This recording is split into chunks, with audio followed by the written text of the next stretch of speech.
everyone, how are you? I am Urja Sachdeva and I am a medico. I am a BMS student. Or today I'll tell you some tips and some knowledge about Ayurveda. So first point is Ayurveda. Means क्या हम आयुर्वेद को अच्छे से जानते नहीं हैं. हमें पता नहीं है कि आयुर्वेद है क्या. बस हमने कुछ दो चार बातें सुनी आयुर्वेद के बारे में कि आयुर्वेद क्या है, बस उसी के अकॉर्डिंग हम उसे जज कर लेते हैं. सबसे पहले आयुर्वेद हम देखते हैं कि सबसे पहले जो है आयुर्वेद का जो नाम है वो खुद ही हमें बता देता है कि व्हाट इज आयुर्वेद. आयुर्वेद दो वर्ड से बना है, आयु प्लस वेद. सो आयु दैट मीन्स लाइफ. आयु मतलब जो आपका जीवन है, आपकी लाइफ है. और वेद मीन्स नॉलेज. जो वेद आयु की लाइफ के ट्रीटमेंट्स का जो नॉलेज देता है उसे हम आयुर्वेद कहते हैं. The science that which gives the knowledge about life is known as Ayurveda. So Ayurveda जो है it is very natural treatment. आपको मतलब इसमें कोई भी साइड इफेक्ट्स नहीं होने वाले. इसके काफ़ी बेनिफिट्स हैं that people don't no. So first point is कि इसमें क्या है कि नो सिम्टोमेटिक ट्रीटमेंट. कि जैसे हमारा और पैथीज हैं आयुर्वेद के अलावा, जो और पैथीज हैं कि एलोपैथ है और होम्योपैथ है, इन सब में क्या होता है कि सिम्टोमेटिक ट्रीटमेंट रहता है. सिम्टोमेटिक दैट मीन्स कि जैसे अगर आपको बुखार हो गया, आपको फीवर हो जाता है, तो आपको डॉक्टर सिंपली लिख के देता है कि take paracetamol and that's over. So paracetamol लेने से बात नहीं बनती. बुखार आपको अगर बता दूं मैं, तो बुखार होने का मतलब ये है, फीवर होने का मतलब ये है कि अंदर कुछ ना कुछ इन्फेक्शन है, अंदर कुछ ना कुछ बॉडी के अंदर कुछ ना कुछ गड़बड़ है. It is a symptom, it is not a disease. Fever is a symptom. हम क्या समझते हैं कि fever is a disease, but no, fever is a symptom कि दैट कि अंदर बॉडी के अंदर कुछ ना कुछ गड़बड़ चल रही है. तो अगर हम पैरासीटामोल ले लेते हैं दैट मीन्स कि हम अपने डिजीजेस को सप्रेस कर रहे हैं. तो उसके बाद जो है आयुर्वेद क्या करता है कि आपकी बॉडी के अंदर जो भी डिजीज है उसको जड़ से उखाड़ करके और उसे फेंक देता है. फॉर तो फिर उसके आगे नेक्स्ट जो रीज़न है कि हमें आयुर्वेद क्यों यूज़ करना चाहिए. आयुर्वेद में क्या है कि नो साइड इफ़ेक्ट्स. कि अगर आप कोई और मेडिसिन ले रहे हैं, सपोज कीजिए आप पैरासीटामोल ही ले रहे हैं, तो अगर आप जैसे कई बार जो पेशेंट्स होते हैं तो उन्हें मतलब ड्रिप के थ्रू पैरासीटामोल देना पड़ता है. तो उससे क्या हो जाता है कि एक तो बीपी तो हो जाता है लो और हार्ट रेट बढ़ जाता है, और साथ में जो है एलर्जी भी हो जाती है कई बार. मतलब नॉर्मली भी अगर हम पैरासीटामोल एक्सेस में यूज़ करना शुरू कर दें तो उससे हमें एलर्जी बहुत हो जाएगी. मतलब और भी कई सिम्टम्स हो जाएंगे और भी कई साइड इफ़ेक्ट्स हो जाएंगे. बट आयुर्वेद में ऐसा कुछ नहीं है. आयुर्वेद अगर आप यूज़ कर रहे हैं उसका बेनिफिट जो है वो अपनी जगह है, पर उसके साइड इफ़ेक्ट्स नहीं होने वाले हैं. साइड इफ़ेक्ट्स मतलब वो तो बिल्कुल आप भूल ही जाइए कि आयुर्वेद में साइड इफ़ेक्ट्स कोई होंगे. उसकी जगह ये है कि साइड बेनिफिट्स जरूर मिल सकते हैं आपको. कि अगर जैसे आपने कोई भी एक कोई ड्रग, क्योंकि जो आयुर्वेद में ट्रीटमेंट होता है वो सब नेचुरल होता है, वो प्लांट्स के एक्सट्रैक्ट से बनती है जो भी मेडिसिन बनती है आयुर्वेद में. तो अब प्लांट्स नेचुरल है, नेचर जो है वो कभी भी किसी का बुरा तो चाहती नहीं है, आज तक नहीं चाहा. So it is very natural treatment और इसका कोई साइड इफेक्ट नहीं होने वाला है. उसके बाद इसमें क्या है कि सिंपल डायग्नोसिस है. मतलब जैसे अगर आप किसी डॉक्टर के पास जाते हैं तो अगर आप उसे कहते हैं कि मुझे एब्डोमेन पेन है या कुछ कुछ भी डिजीज़ है आपको, तो वो कहे सिंपली कहेगा जी आप एक्सरे करा लीजिए, अल्ट्रासाउंड करा लीजिए, उसमें आपका मतलब पैसा खर्च होने वाला है.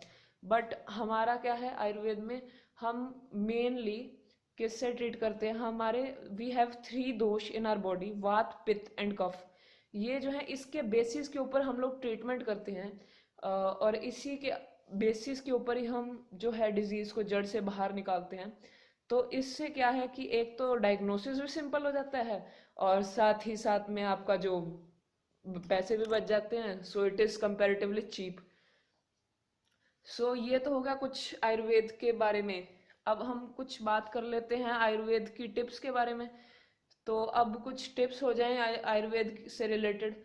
मतलब बहुत जनरली हम क्या देखते हैं कि हम जो हमारे आसपास की चीज़ें हैं उसी से आयुर्वेद बना है, तो हम अपने आसपास की चीज़ों को नोटिस ही नहीं करते। Best best medicine our body, मतलब हमारी बॉडी के अंदर एक ऐसी मेडिसिन है और हम लोगों को पता नहीं है। Most of the people don't know, some know about it but most of the people don't know about it.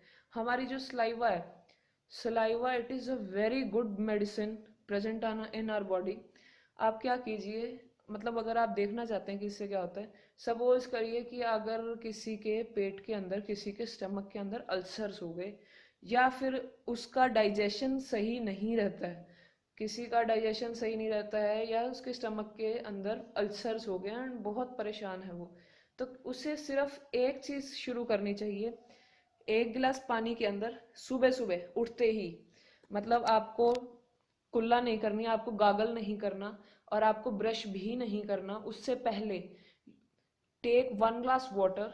उसके अंदर जो मतलब नॉर्मल वाटर होना चाहिए, वो ठंडा वाटर नहीं होना चाहिए, ठंडा पानी नहीं लेना, नॉर्मल वाटर लीजिए और उसे पी लीजिए सुबह सुबह।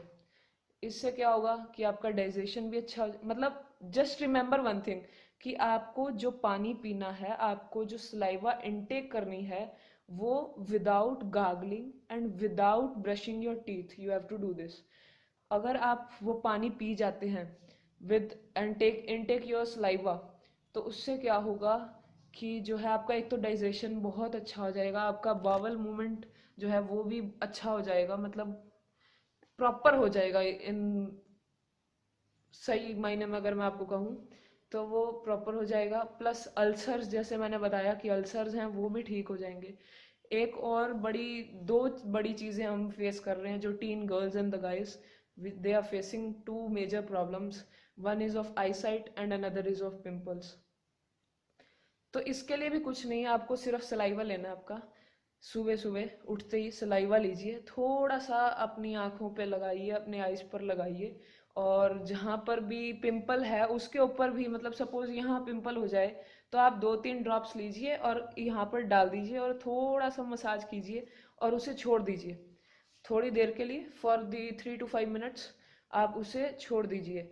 उसके बाद आप मतलब जैसे अगर माइनर प्रॉब्लम है किसी को, मतलब पिंपल्स की माइनर प्रॉब्लम्स है, तो उसका तो आपको रिजल्ट एक दिन में, मैक्सिमम मैक्सिमम मैक्स 2 दिन में आपको उसका रिजल्ट मिलने वाला है। पर किसी की मेजर है, मेजर प्रॉब्लम है, तो उसको हो सकता है कि 3 दिन लग जाएं, 3.5 दिन 4 दिन लग जाएं, पर इससे ज़्यादा नहीं। मतलब इतने में ही आपको रिजल्ट्स दिख जाएंगे कि आपका मतलब जो फेस है काफ़ी क्लियर होने लगेगा। आई साइट भी, अगर आई साइट के लिए जो मैंने बताया, अगर आप ये चीज़ करते हैं तो आई साइट का भी बहुत फर्क पड़ेगा। just try it once, and if you get the results or you don't get the results, comment below। उसके बाद हम देखते हैं सेकंड थिंग इज टूथब्रश या दातुन कहते हैं हम जिसे, मतलब हमें डॉक्टर कहते हैं, हम बचपन से सुनते आ रहे हैं कि brush your teeth twice the day, brush your teeth twice a day. तो आप क्या कीजिए कि ब्रश आप करिए, मैंने ये नहीं कहा कि ब्रश छोड़ दीजिए, पर आप ब्रश क्या कीजिए, रात को कीजिए, रात को सोने से पहले कीजिए ब्रश। क्योंकि क्या है कि हम लोग क्या करते हैं, मोस्टली सुबह ब्रश किया एंड दैट्स ऑल। सुबह ब्रश करने का उतना फायदा नहीं होता जितना हमें रात को ब्रश करने का होता है। अगर हम रात को ब्रश करके सोते हैं तो जो हमारा जो टीथ है, जो हमारे दांत हैं, ये क्लियर हो जाते हैं। अगर हम ब्रश नहीं करते रात को तो इसके अंदर क्या है, फूड पार्टिकल्स रह जाता है, वहाँ कैविटीज का और ज़्यादा जो है डर हो जाता है, रिस्क ज़्यादा हो जाता है कैविटीज का। तो रात को आप ब्रश कीजिए, ब्रश करके सोइए, सुबह आप दातुन कीजिए। दातुन हमारा जो है इंडियन कल्चर आयुर्वेद में लिखा गया है ऐसा कि दातुन करिए आप रोज। ये नहीं कि रोज आप नीम तोड़ के कर रहे हैं दातुन, आप रोज चेंज कर सकते हैं। जैसे एक दिन नीम का ले लिया, दूसरे दिन बबूल का ले लिया, तीसरे दिन गुड़ूची गिलोय का ले लिया, चौथे दिन करंज का ले लिया। ऐसे बदल बदल के अगर आप करते रहते हैं तो it is very beneficial for your teeth. And इससे क्या है कि आपको एक फ्लेवर चेंज मिल जाता है रोज, कि एक टूथपेस्ट आप कर रहे हैं वो आपको रोज सेम फ्लेवर देगी, पर इससे क्या है आपका जो है फ्लेवर चेंज होता रहेगा। So try this. और आपके बिलीव मी, आपके जो दांत हैं बड़े स्ट्रांग हो जाएंगे, आपके गम्स स्ट्रांग हो जाएंगे, साथ ही साथ वाइटनेस आ जाएगी दांतों में। मतलब कुछ लोग होते हैं कि वो कहते हैं कि दांत ठीक है, स्ट्रांग है, बट पीले हैं। तो उसके लिए क्या है, आप दातुन कीजिए, it will be very beneficial for you. So आज के लिए सिर्फ इतना ही। I will be back with some more videos, and उसमें पक्का means I will tell you much much more about Ayurveda.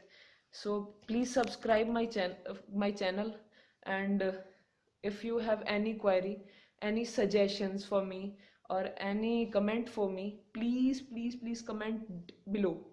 So take care. Bye. And here Urja Sachdeva signing off. Take care.